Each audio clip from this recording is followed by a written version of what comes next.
So let's get it started. As usual, I didn't prepare a demo or a bio. I'm not going to talk about who you are. I think your LinkedIn profile and you have a demo video in your emails. I think it's really easy to learn a bit more about you. I'd like to start by simply asking you, if I was to ask you what you do, what's your business today, and how would you introduce that? Sure. So my name is Gerry Valentine. My business is Vision Executive Coaching. I am an executive coach, a public speaker, and now an author. I have just launched my first book entitled The Thriving Mindset: Tools for Empowerment in a Disruptive World. And in many ways, the book says it all. My business is about thrive through disruptive times. I work with corporate executives, entrepreneurs, and I like to say high-performing individuals of all kinds to help them be at their best during disruptive times. So I got a lot of business going on these days. No doubt. And I think I mentioned this earlier, but we had our own strategic session, and our own company vision has been articulated as helping entrepreneurs thrive. So I love that Yes, keyword is becoming up as a common theme. One of the earlier questions I'd love to dive into and get your personal take on is, when would you say that you first self-identified as an entrepreneur? And whatever your definition of that word might be. Yeah, that's a great question, because my path initially was not as an entrepreneur. Before I started my business, I had a 27-year corporate career with a number of Fortune 100 companies. American Express and Pfizer were the companies where I spent most of my time. I self-identified as an entrepreneur 10 years ago when I launched my business. And when it was when I'd made the decision that I had completed my corporate career. It was a fantastic career. I thoroughly enjoyed it. And I would say that career gave me what I needed to do what I do today, because I have seen so much in the business world. And it's a real pleasure now to be doing something very different as an entrepreneur.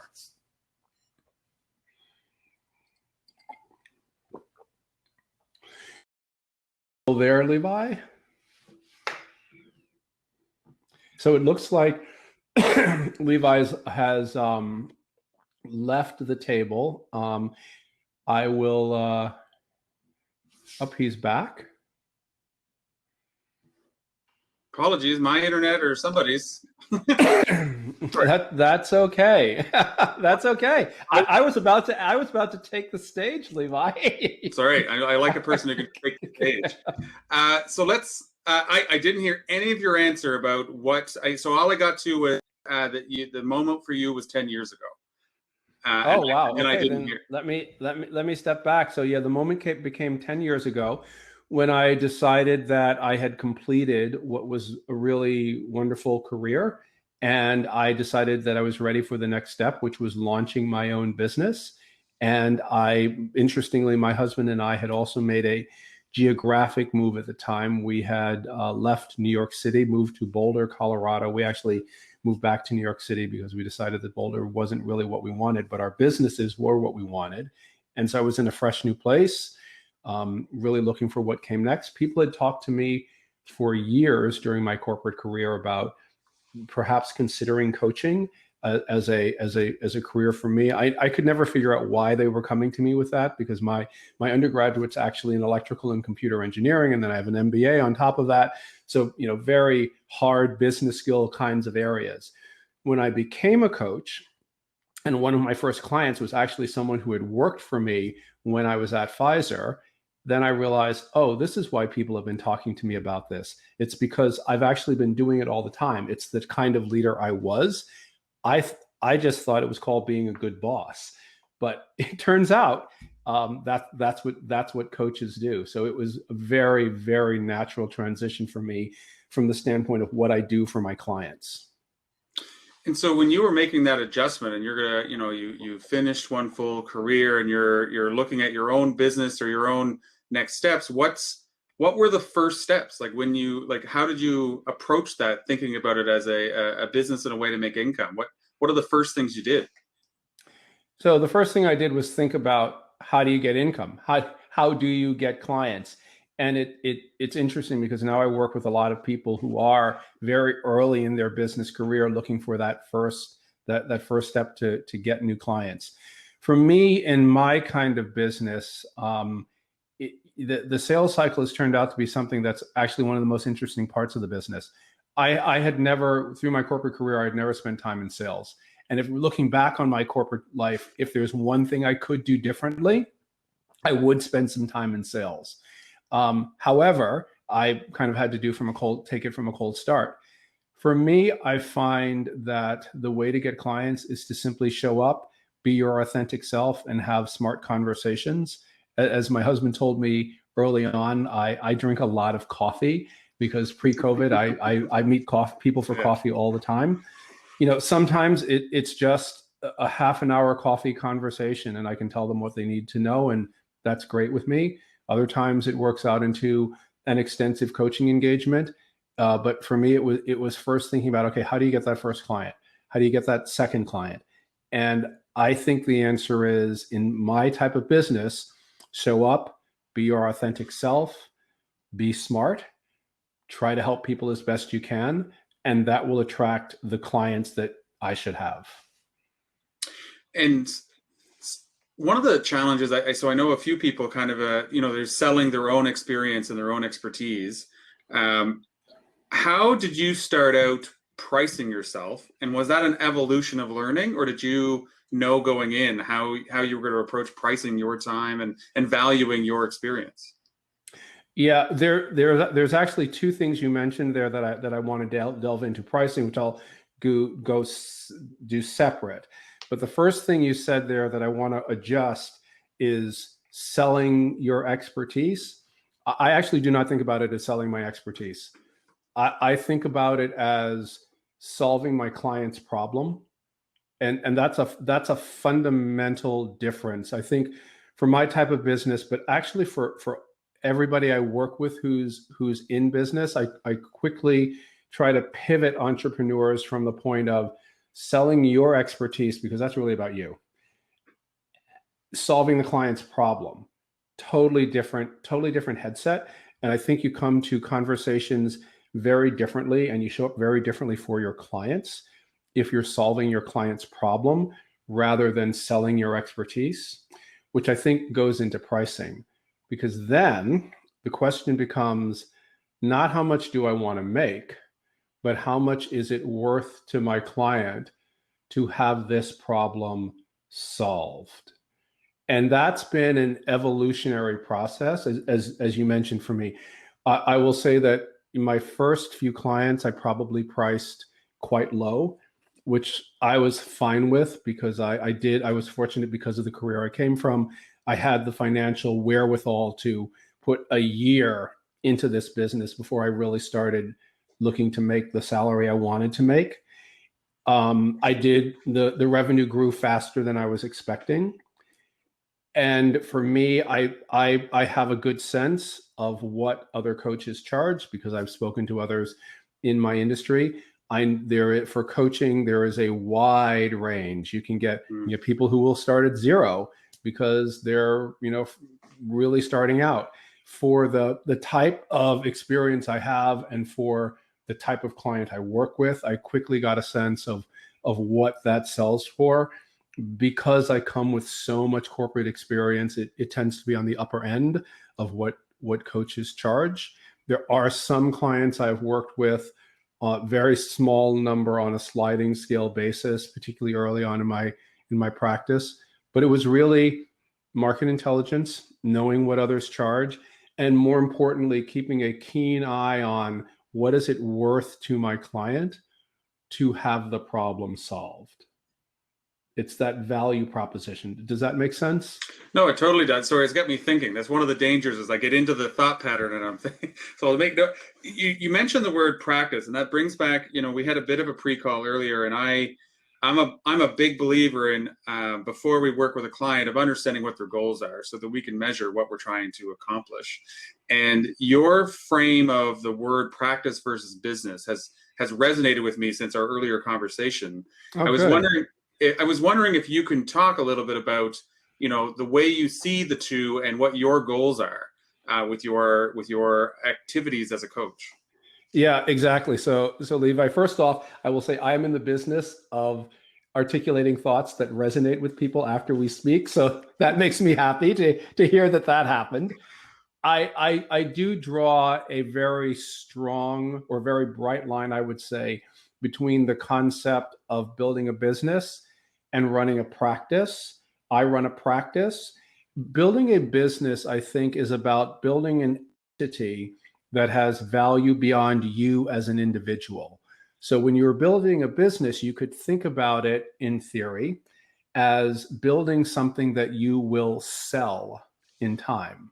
So perhaps you build this business for 10 years, 15 years, 20 years, what have you. You will then want to retire, move on to something else, start another business.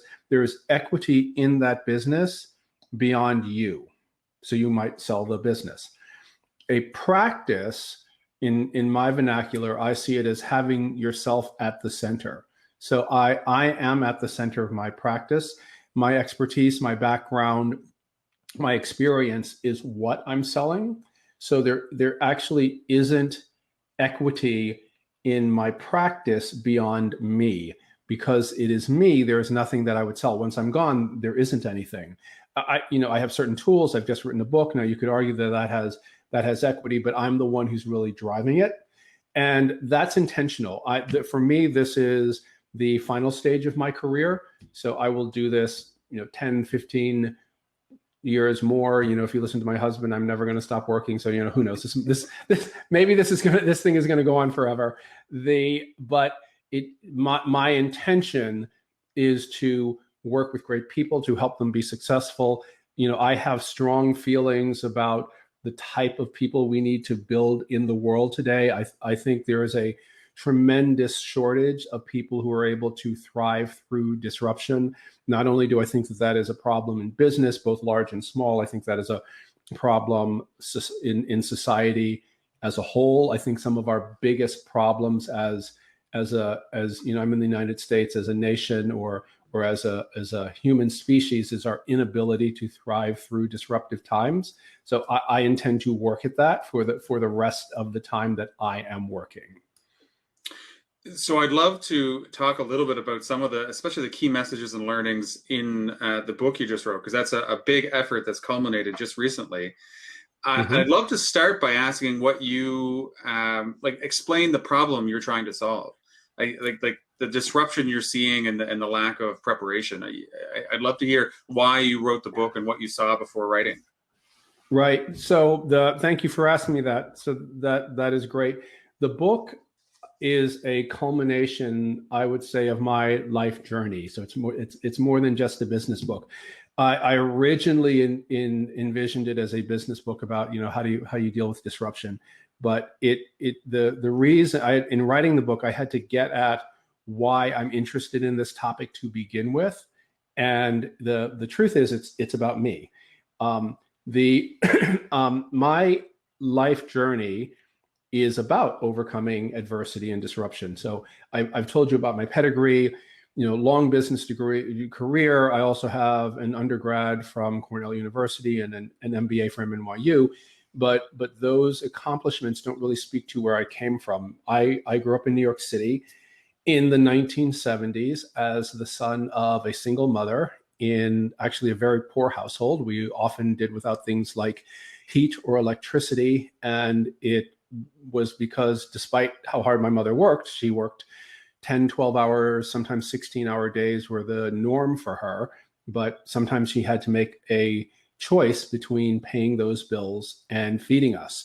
And if you look at the statistics in the United States, the probability of someone from my background ending up with the type of career in life I've had is approximately 6%.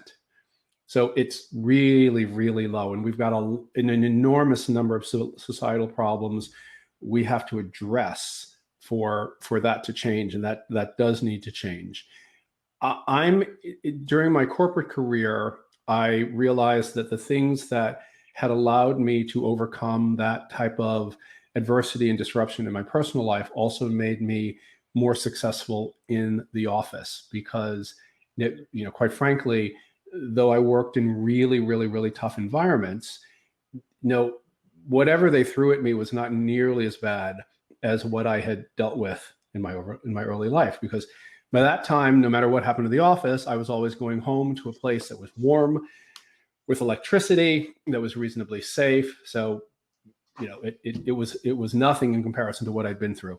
When I moved up the ladder and was leading other people, I realized that I could also teach other people how to be more resilient, how to thrive through disruptive change. I also tended to work for companies that were going through a lot of disruptive change. When I started my coaching practice, the type of clients I attracted are people who are going through disruptive change. And I define disruption as a large number of things. So entrepreneurs are always dealing with disruption, where your growth is disruption. Moving up to run a bigger business, having successful growth in your business because of more revenue and needing to hire more staff is disruptive change. So I found that I was a coach who wanted to work through that, who tends to work with people in that front. I define thriving as not only surviving the adversities that are frankly a natural part of life and certainly a natural part of business, but coming out on the other end of that disruption or adversity better than you were before, and better because of, not in spite of, but because of what you've experienced. And that's my journey. That's what I tend to attract people, why I tend to attract clients. And that's what I wanted to write about. And I believe that this ability to thrive through disruptive times is a skill, not a trait. And that's important for the work, because we tend to think about people who have traits. I don't really believe that. I think these are all things that are learnable. And what I tried to do in the book was to break this skill of thriving through disruption down into what I call 11 dimensions. And so they are 11 mindsets and practices and things that we can do every day to either prepare ourselves for those disruptions that are coming, or be at our best during those times of disruption. Yeah, I'd love to. We'll come back to some of the nuggets from the writing. Before, one of the questions I'm just dying to ask is the publishing a book process. When you decided to write the book, what were your goals with publishing a book, and what was your understanding of that industry, and where is it at today? Yeah, so that is actually has become one of my favorite topics since writing the book. So I will tell you, from the beginning, one of the things that I've told people is that if you'd asked me 10 years ago, would I have written a book, I would have said absolutely not. So I have not taken an English class since high school. I never thought of myself as a writer. And in point of fact, one of the things I talk about in the book is that I have dyslexia.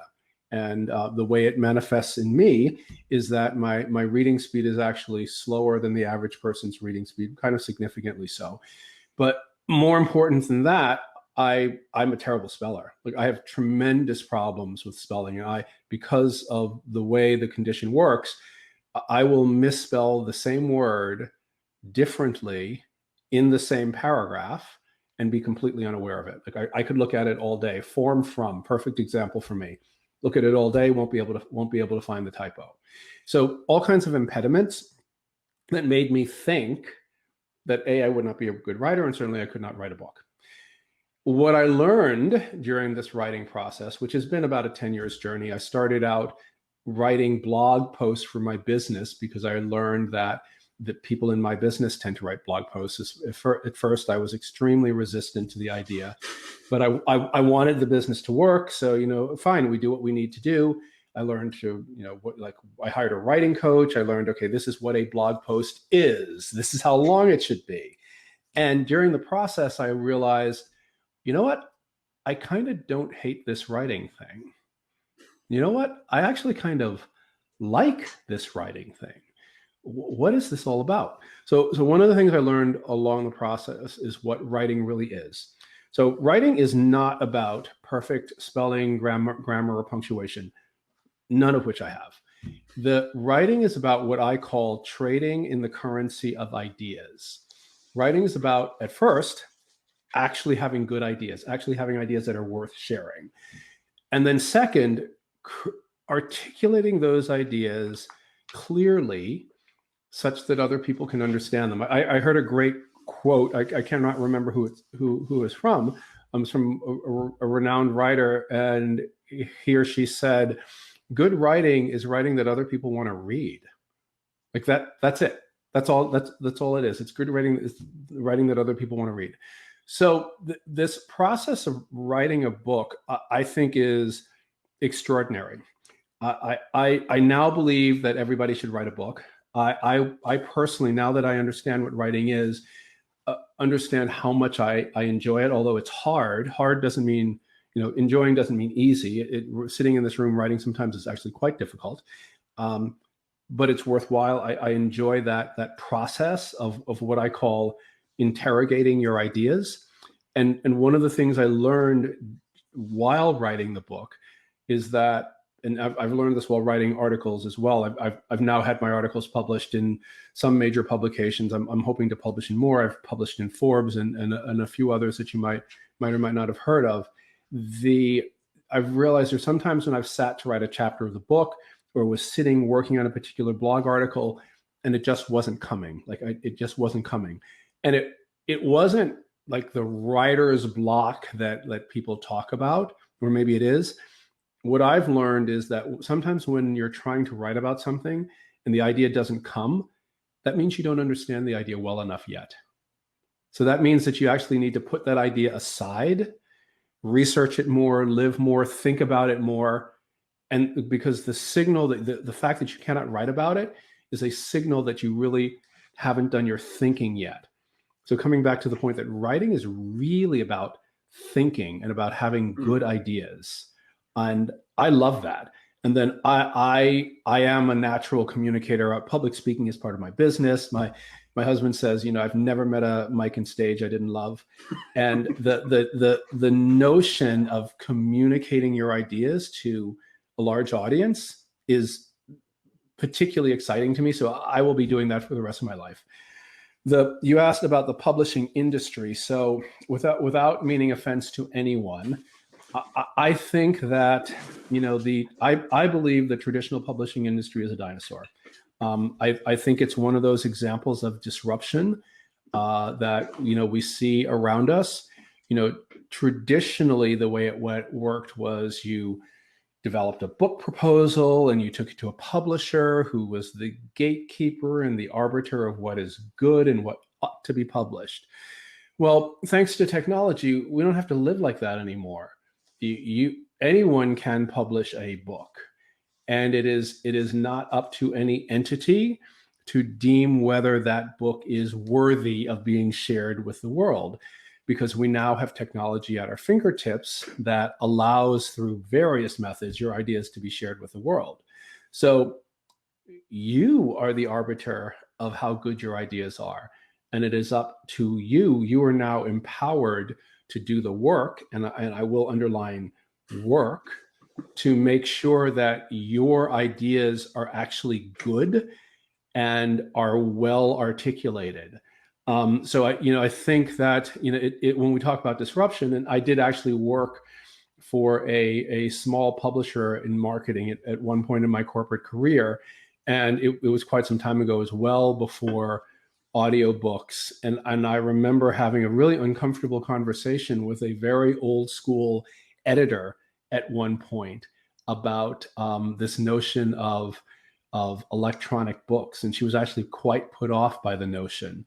And it was something I talk about sometimes as in the box thinking. She was completely unaware or unable to access the concept that publishing might look very, very different in the future. And we had this conversation, in the mid 1990s, and even I then, being very, very technically aware for the time, could not have possibly envisioned what publishing would now become, and much less that I would now have a book on my own. Yeah. I do want to, like, as I mentioned, the first thing that resonated with me, the second thing from our earlier conversation that resonated was the writing as a tool to interrogate your own thoughts and ideas. And Yes. like, I've been baking an idea for weeks that turned into 5 or 6 hours of deep work this weekend, which led me to maybe I'm not there yet. And I put it down Sunday afternoon and opened a glass of wine. So I'm hoping to go back to it. But I think that using and seeing that, because I had a hard time prioritizing the time to write, because I enjoy Yeah. writing, and I have a very aligned vision of like sharing ideas with the world. And I've done the TEDx talk, I've done the public speaking. I enjoy sharing good ideas, and I have a hard time taking the time to write because it feels like I'm ignoring other priorities. But this new lens of this is interrogating my own ideas. It's really helped me out with that. I have one really easy, quick question that I wanted to ask. I left our last conversation. We had a quick 30 or 40-minute chat, Mm-hmm. and I went to try to buy your book. And Amazon took me through 3 different ways of trying to encourage me to read it for free. So I want to double down. It's like, what is and just the whole time I'm like how, like, I understand you have other purposes for why you wrote the book, but it just seems so unfair now that that you've put the content out there, and I was given multiple ways to read it for free. It just doesn't Yeah. seem economic. So well, once again, we think about why we put content out there. My publisher, I actually am working with what's called a hybrid publisher. It's self-publishing. So there are many, and I'm very happy with my publisher. I would recommend them at any point. So the way that works is I keep the intellectual rights to the property, unlike traditional publishing where you're selling the intellectual rights to the property. My publisher is, in point of fact, a vendor to me. So they know how to publish a book. One of the things, since we have just launched, what we've done, I'm doing with the advice of my publisher, is in the early stages is providing either a portion of my book or in some cases the whole book in electronic form, only electronic form, either at a very reduced cost or free, because the variable cost on that is nothing. The point being to get the information out there as an early on marketing promotion. I will point out that will end in a week. So so now is the time. But yeah, it's part of the marketing process. But fair or not, like the thing that I like about the way publishing works these days is I sit in the driver's seat. So I can decide tomorrow, no more reduced price. I'm done with that. I will not decide that tomorrow, although I will decide that next week. But I can do with my intellectual property what I would like. One thing that I will tell people, so the way I wrote the book, and again, it was, as you're mentioning, it's this notion of thinking about how you put together your thoughts. I wrote the first chapter of the book as kind of an executive summary of my ideas about what's disruptive in the world right now. What are the things that we need? What are the types of change we need to be aware of? Let's talk about that in a little while this morning. And then my ideas about the steps to take for this thriving mindset on a summary basis, and put that in one chapter. From a marketing standpoint, that one chapter will be available for free permanently on my website, which is gerryvalentine.com, because I always want people to be able to download that content and have a summary of my ideas and me, and then be able to purchase the full book if they would like, or to call me if they would like. But it kind of goes into the reason I write, which is to get my ideas out there. And for me, probably because I'm not a traditional author, there never was, I talked to my publisher early on about, okay, what's the break-even number of sales for my book? Yeah, I know what that number is, but that was never the reason. The reason is the book is a vehicle to get my ideas out there, because I am in the business of helping people solve problems. In order to have people believe that you can help them solve their problems, they need to understand how you think. My book is a summary of, the ideas that I think are important. And so for me, having a book out there is the best way to show people, I might be a person who can solve your problems. Does that Yeah. help No. clarify? Yeah, and I've got a really good audience question that's come in that I wanted to. It's a little bit of a tangent, but like we talked a little bit about your challenges and your unique upbringing. That the 6% chance that you'd end up where you are today. The question that came in is, given all the challenges you had, is there a mentor or role model that was specific, or influence of some kind that was a specific benefit to helping you get to be the 6% that you ended up being able to be? Yeah, I get that question a lot, and thank you for asking, whoever asked. And it is actually one of the chapters in the book. Um, so for me, there was not one mentor or role model, but there's something here, and in fact, some of my ideas are that people who come from challenging circumstance are precisely the people we want to know and we want to have in leadership positions at times of disruption, because we've been overcoming disruption all our lives. So the skills that we have built are the things that everybody needs now, no matter where you come from or how you look. This particular thing is something that I call social capital. So I think that it is really important at all times to be intentional about the people we surround ourselves with. So if I were to look back, there are dozens of people who have been in my life who are really important and have been really helpful. And the catchphrase I use is, you need to intentionally surround yourself with the people who will lift you up and who you in turn want to lift up. So it is a question that is, aligned to this question that we just got, that I often get, was, what was the moment? What was that moment? What was the one thing that made everything change for you? And what I tell people is, there was no magic moment. Like, I don't believe in magic moments. I don't think they exist. I think things changed for me because of a lot of hard-won lessons over many years. And it's lessons about what it takes to thrive. And so, one of the things, like this lesson about, was there a particular mentor who changed everything? No, there wasn't. I don't think those people exist. I think there have been a lot of people, but I think the practice that we can all learn from is, how do we intentionally surround ourselves with the people who will lift us up and who we in turn want to lift up.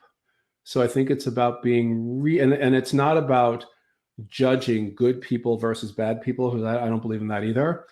But there are certain people that we will encounter in our journey who are people who will lift us up. And it's not always people who agree with us. Sometimes it's people who disagree with us, but help us to grow through that disagreement. And it has to be a two-way street.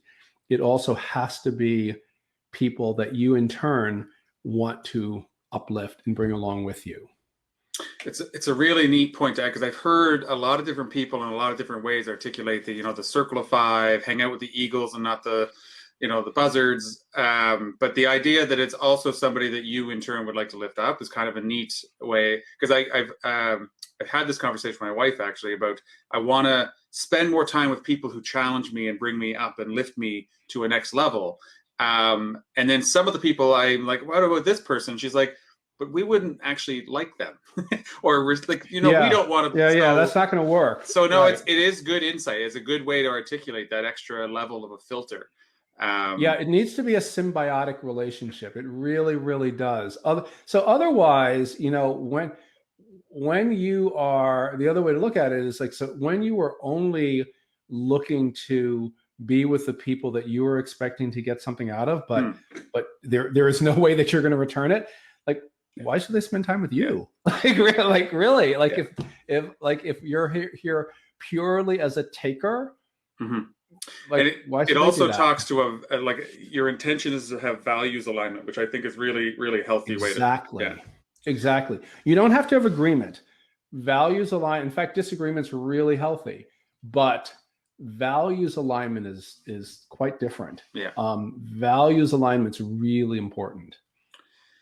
I do want to ask some of the questions that I get to ask all of our speakers, and I love to see the commonalities and differences.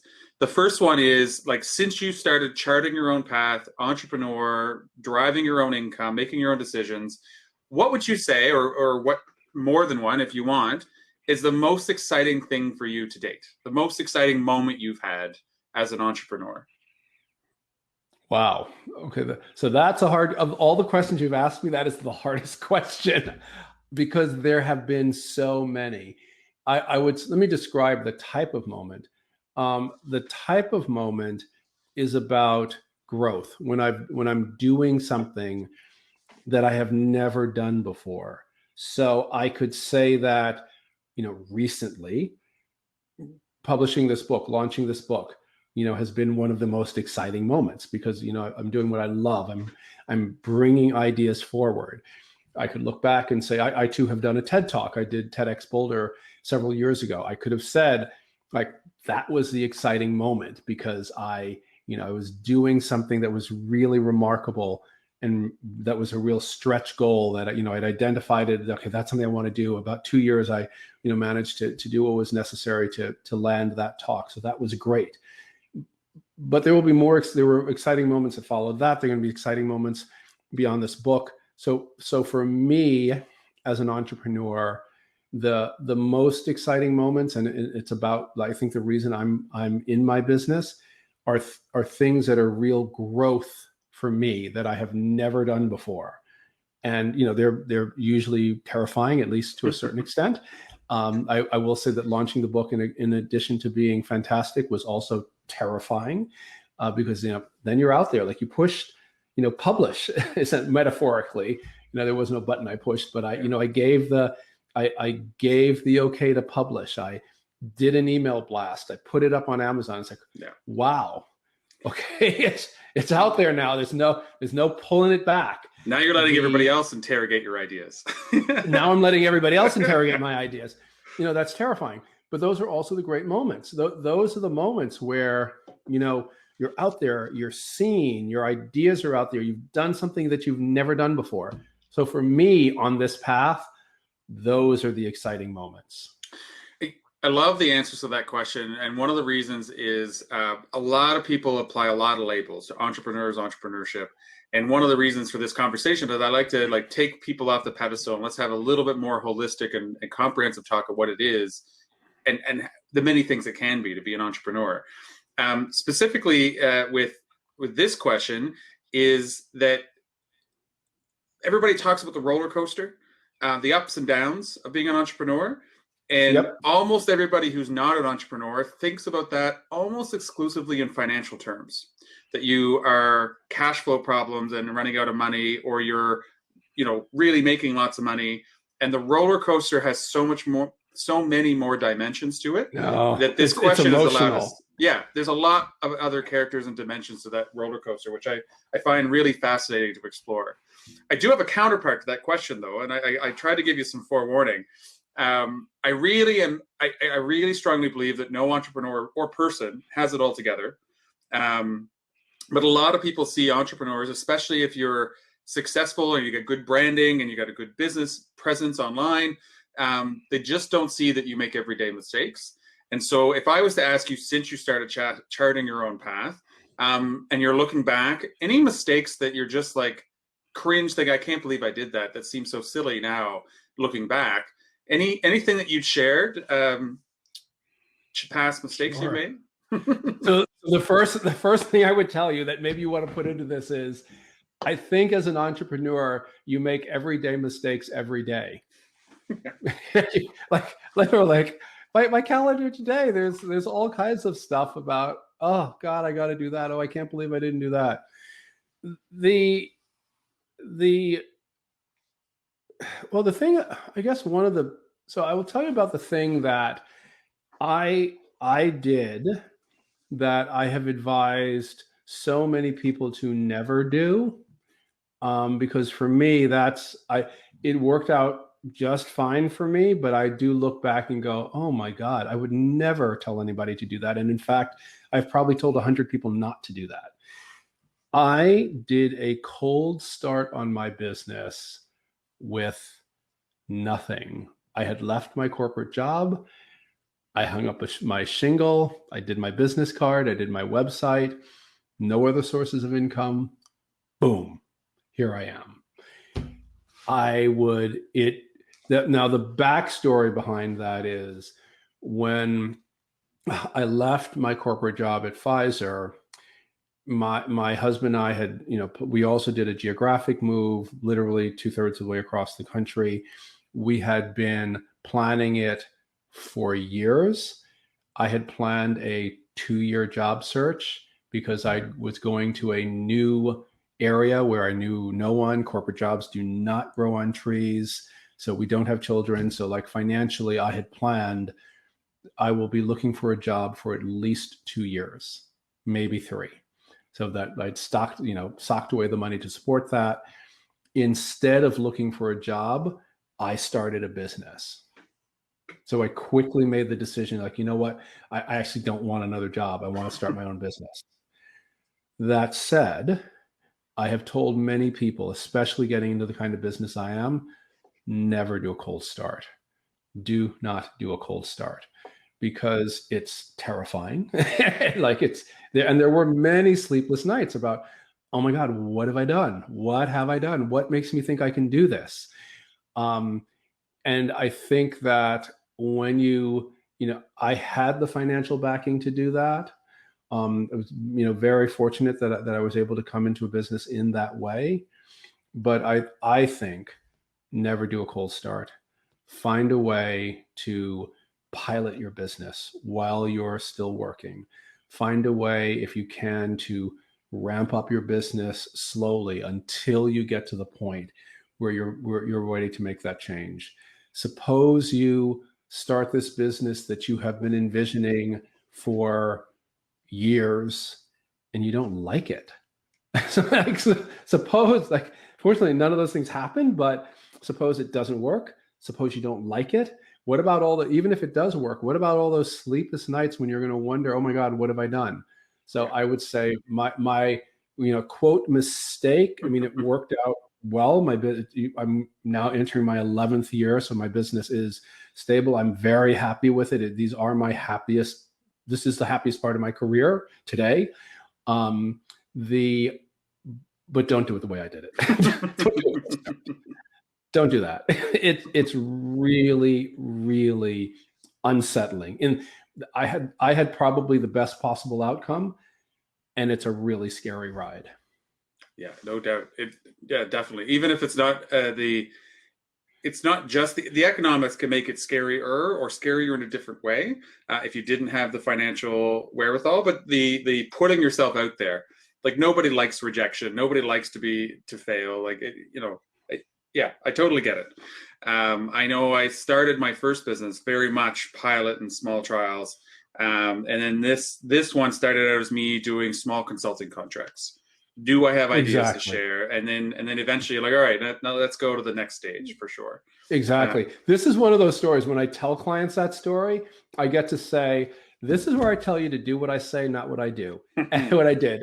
And the reason I can tell you this is because I know how bad an experience it is in the best scenario when you do it this way. So don't do it. Don't do what I did because it's really rough. Yeah, for sure. Good advice for all. I get another interesting question from the team. It's another great question to ask lots of entrepreneurs. But especially since you've become an entrepreneur, but maybe even earlier in your career, what would you say is your best or most worthwhile investment you've ever made? Whether it's time, money, energy, is there anything you can say that you are really, really happy you invested into that? Yeah, that is actually, it's a great question and it's an easy one to answer. My best investment is in my own intellectual growth. that's it, hands down. One of the things that I talk about in the book is that one of the answers to, so I believe that we live in we're navigating hopefully the end of COVID-19 now. Hopefully it's the end. We'll see. You know, arguably the most disruptive time in human history, or at least in the last century. But disruption is the normal state of events. But before we encountered COVID, we were enduring a society that had tremendous technological disruption, the social unrest that we have seen during COVID. It's just an amplification of the social unrest that has existed before. The political unrest, it's just an amplification of the disruption that has existed, that has been with us, and that will be with us long past COVID. One of the ways to thrive through just the disruption that is a normal part of life is to always be learning, to always invest in what I call your intellectual capital.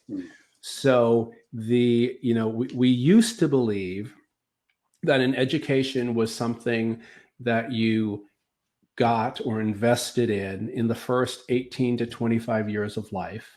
And that gave you a set of skills that would make you productive for the next 30, 40, 50 years, however long you intended to work. And the amount of time that you, whether it was 18 or 25 years, that depended on what you wanted to do.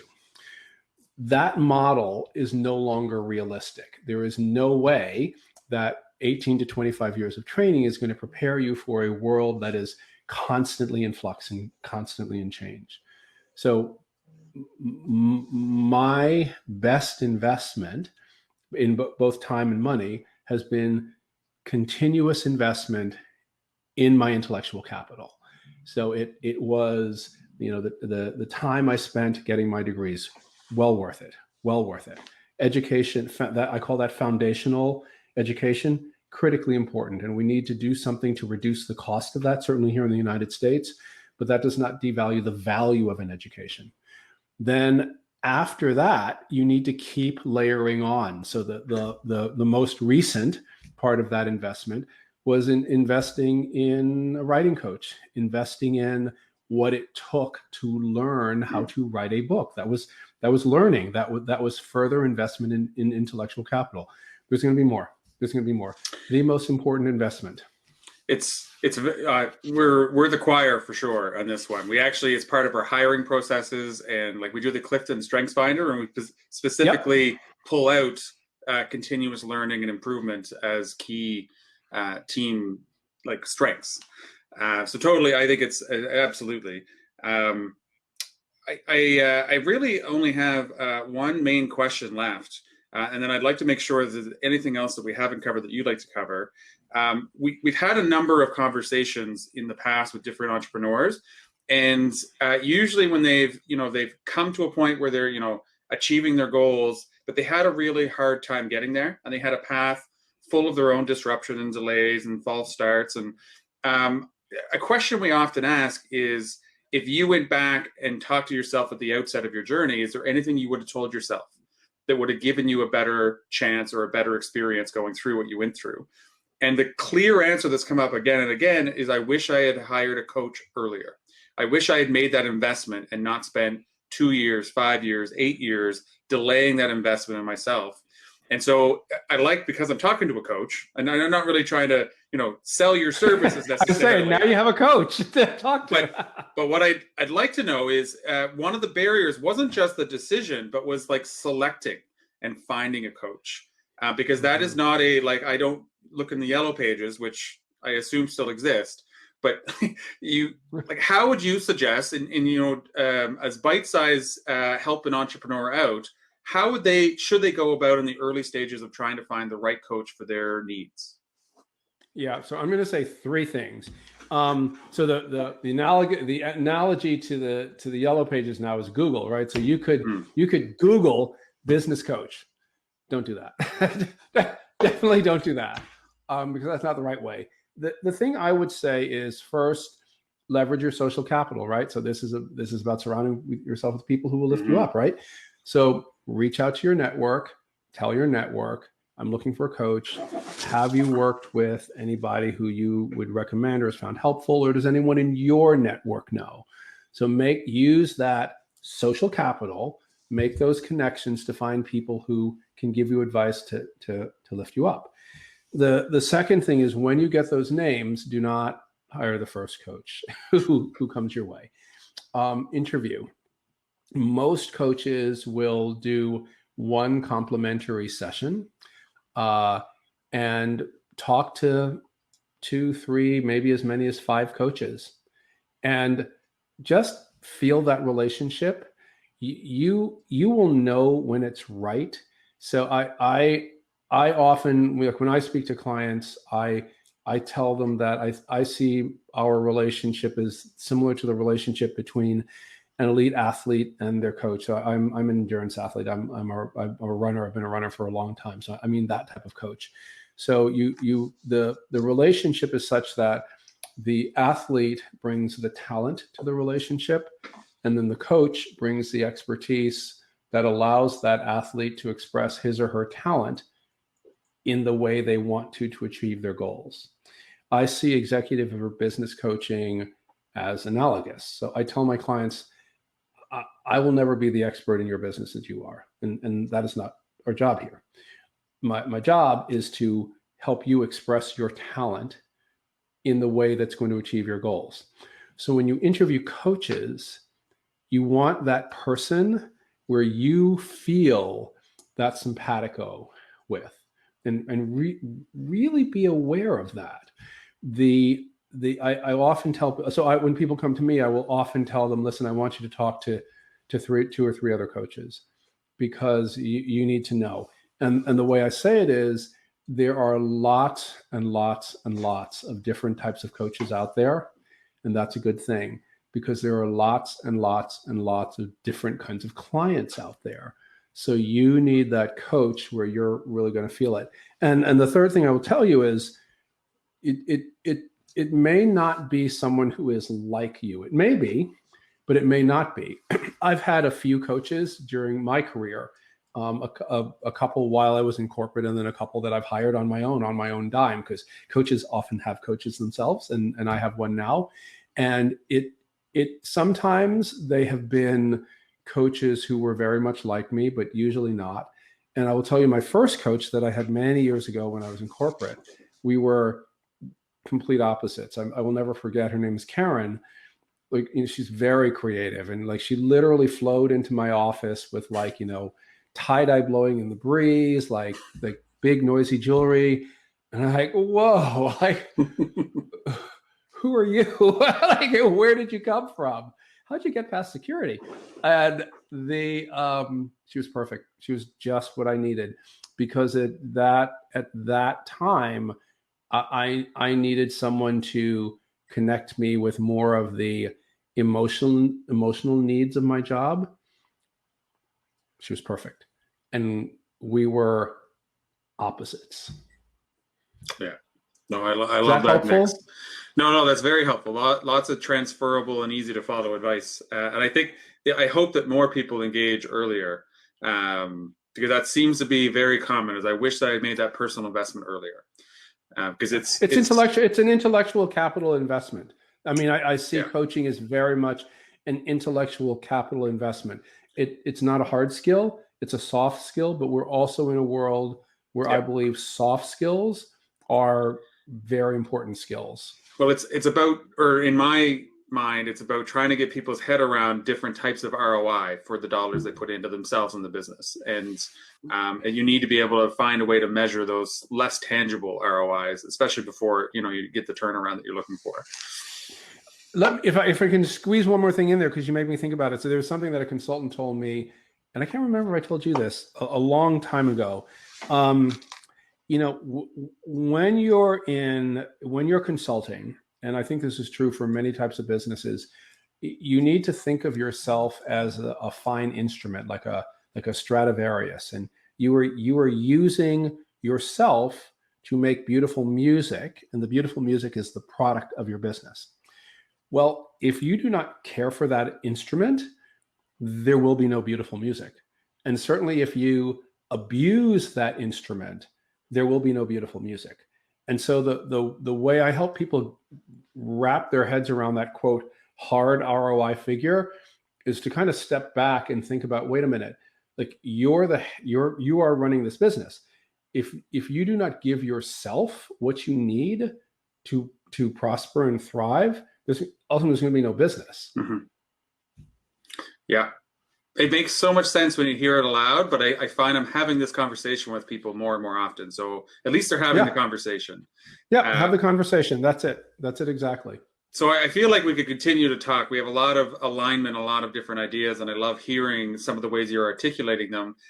But we are coming to the end of the time, and I was wondering if there's anywhere that we didn't take this conversation or any final messages that you want to make sure to share. Yeah, here is the final message I do want to share, because it's the thing that's central to me.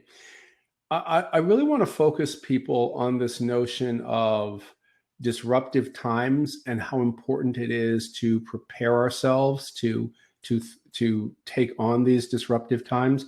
I believe that many of the darkest forces that we see around us, people who want to build walls and make fill in blank country great again, that's really a fear-based reaction, and it's about not being able to cope in a world that is changing around you. And something I tell people is that once technology, new knowledge, that's about advancing human understanding. But advancing human understanding, new knowledge, is a disruptive force. To seek the past when faced with a disruptive force is something that I call paralysis. And that's what prevents you from thriving. So the thing that I try to tell everybody I encounter, I work with, is we need to be better at preparing ourselves, preparing our companies, and actually preparing our societies to deal with this disruptive change that we're all enduring. And it's about much more. It's about COVID, but it's about much, much more than COVID. And I think that's the key to the future we want, being able to lean into these disruptive changes rather than fall back into those dark forces that I think pull us into very bad places. And that's much of what I wrote about in the book.